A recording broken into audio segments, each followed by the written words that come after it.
Okay, so this one is definitely going to be a different kind of video. It's going to be a fun little story time, if you will. I'm not going to use a script for this just because it happened, well, I guess the climax of it happened last weekend. So way back at the beginning of the month, I went to go hang out with one of my friends.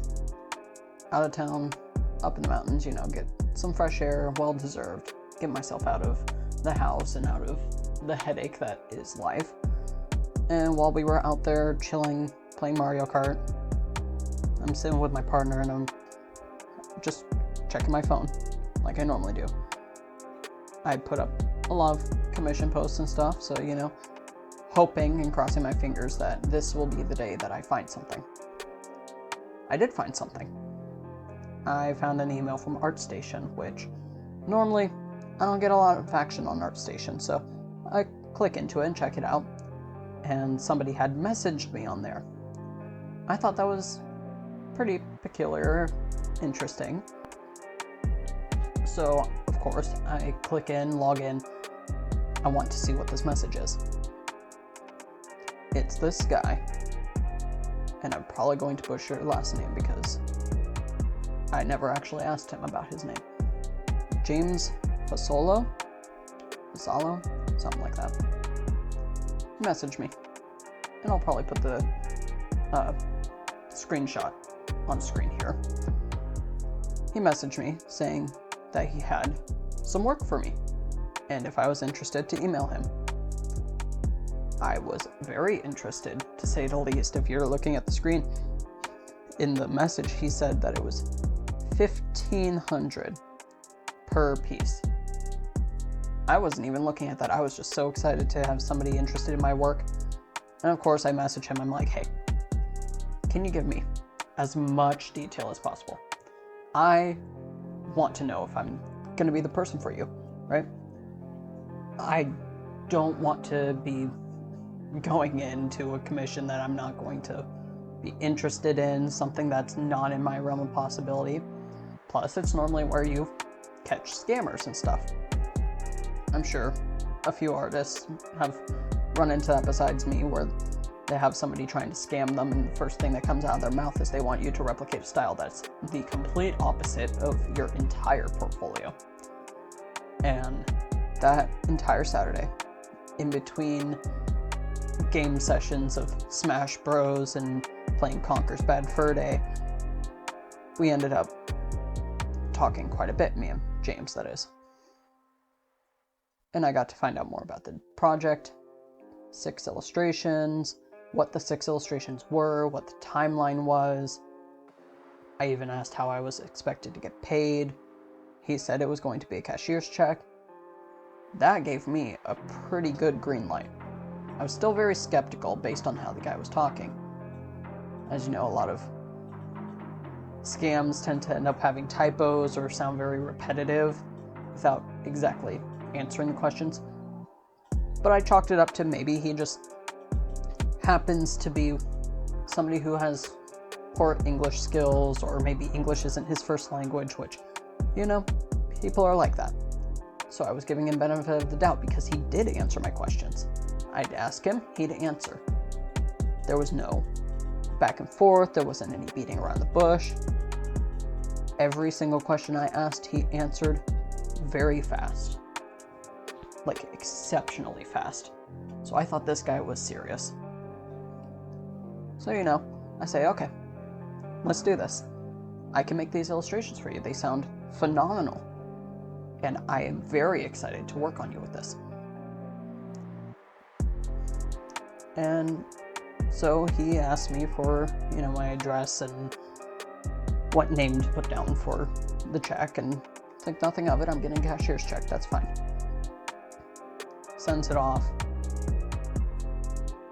And I was so excited, I completely jumped one of the red flags that I do not ever follow when they bring it up.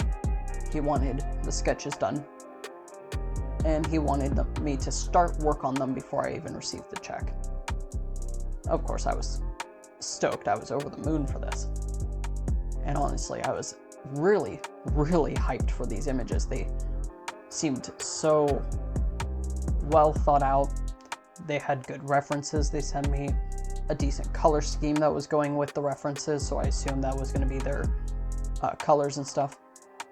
I started work on the references. I got the check. We texted for quite a few days. He'd ask me how it was going. I'd give him a minor update. I didn't send him anything until the next Sunday, and then that following Monday, I had received the check. I took my look at the check, I took a look at the envelope, and to me, nothing stood out. Nothing caught my red flags, but I still had a really weird off feeling about the guy, especially just through the text messages.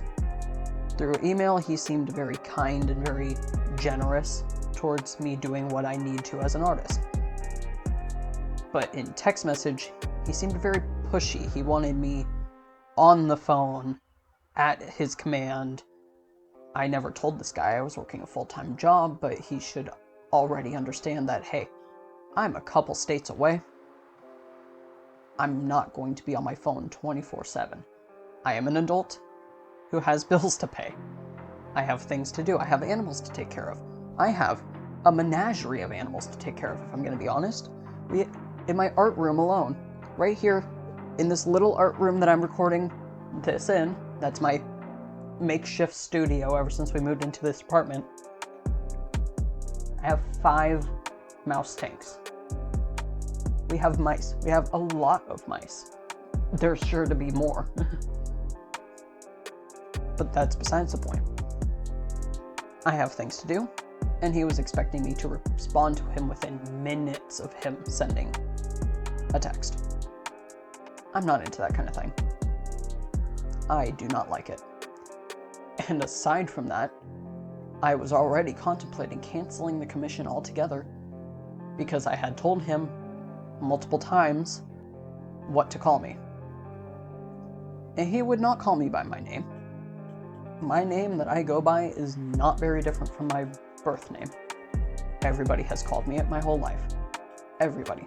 My mother, my sister, my grandparents, my aunt, my cousins, my uncles. They have all called me this name. It is just not on my legal documentation. But God forbid, I tell this guy on the call because he called me because he was curious and wanted to make sure that I wasn't scamming him, because my name on my email address is different from the name I had given him to mail the check to. And I explained to him, no, the name I have given you is my legal name. It is what goes with all my legal things. I just have yet to change things. My last name is preemptive. I am going to be changing my last name when I get married. I am not married yet. Do not have the money for it because it's about $100 to go get a marriage license in my city. So, haven't done that yet. And he refused. I even asked him politely a few times, would you mind calling me by this name because it is what I go by? I do not like you calling me by the other name. We are not that close. We are not that personal. And he ignored me. So I was already about to chop it off right there. If he doesn't have respect for me, I don't have respect for his time. But that being said, Saturday I had gotten it. I had to wait until Monday too. So Monday, I swing by the bank. I already have to go towards town anyways, had a doctor appointment. I swing by the bank. I drop it off. I let them know, hey, I've been a little bit sketched out about this guy. He's been kind of sketchy.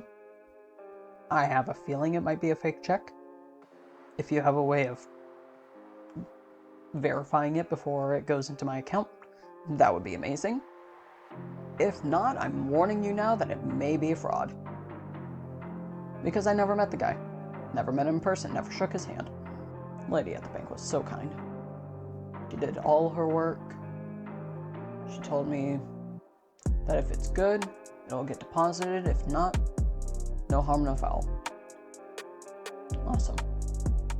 She said it'd be about 5 business days before I find out. Friday rolls around.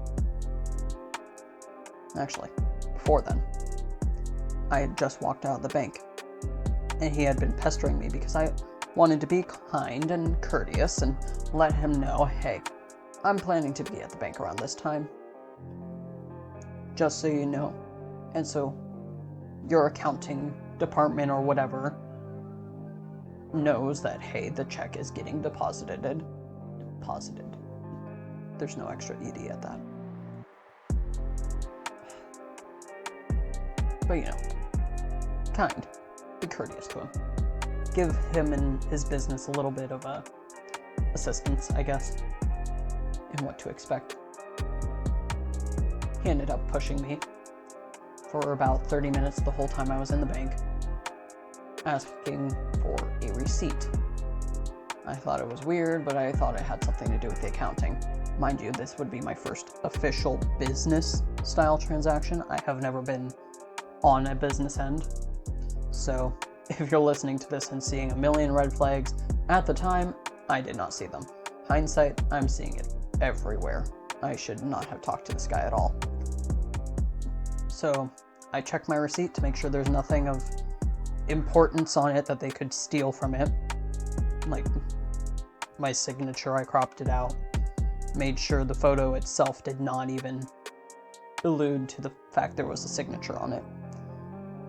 My account number was already blocked out. It wasn't in my checking account anyways, so if he got access to my account, he'd have access to like $4.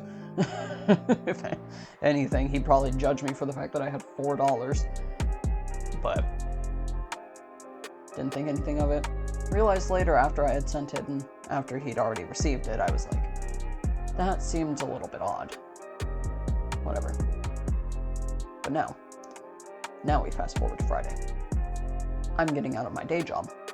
I sit down. I'd been checking my bank account all week because I'd been sketched out and very excited at the possibility of the money I would get. I opened my bank account to see there's no longer the check sitting in there, and it had been returned. Of course, I'm pissed about that. Not at the bank, but at the guy. And I figure I'll give him benefit of the doubt. Maybe something happened, maybe there was an error. I'll go swing by the bank and see if they can tell me any more. The guy hadn't responded to me. I had messaged him after I had gotten off work, giving him a quick update as to what was going on with the art. So I go to the bank. I ask them for the details. They look it up. And lo and behold, the check was fraudulent. I knew it. I had knew it since the first email I had gotten back. Something felt off, but I've been blindsided by the sheer amount of trustworthiness, I believe, that he just emanated through the fact that he would respond to me. He actually answered my questions. He had an immense amount of detail for what was going on. And now I'm kicking myself in the ass for not noticing it. But all that to be said, once I'm finished with this and I upload it, I am reporting his account to ARTSTATION. I have already filed a report with the Federal Trade Commission. I don't believe there's anything that can be done because he hasn't had access to my account. My bank has already frozen part of my account. I have kept a very close eye on my bank account since. I messaged him that evening. Not a very kind message, but I wanted to see if he would defend himself. Try to play off the fact that it was fraud, try to string me along, you know? He hasn't responded at all. But that being said, if anybody sees a James Fasolo working for Omega Music Records on ArtStation with the profile I'm showing from ArtStation, or if they reach out with an email address of the same name, and most importantly, if they're asking you for 6 artworks or 3 sketches, or very potentially to finish 3 pre-made sketches for some illustration work, block them, please. For your sake and mine. I know he has 3 sketches of mine that are completed rough sketches. He could easily scam another person to finish those. I never finished all the works. I didn't even get around to lining the works. I'm not going to let my art go to waste. I'm going to rework them, make good use of them. But in the meantime, you all be safe. I thought our station was going to be the safest from scammers, but they are everywhere. Please keep your wits about yourself. Keep a sharp eye on those around you. Oh, and don't forget, if you like the work in the video, the speed paint in the video, then you should check out my Etsy store. This piece is available as journal covers. So I have some ruled notebooks and journals that have this incredible art on them. I am going to be getting one of my own soon enough, but you should check that out. Alright, bye-bye.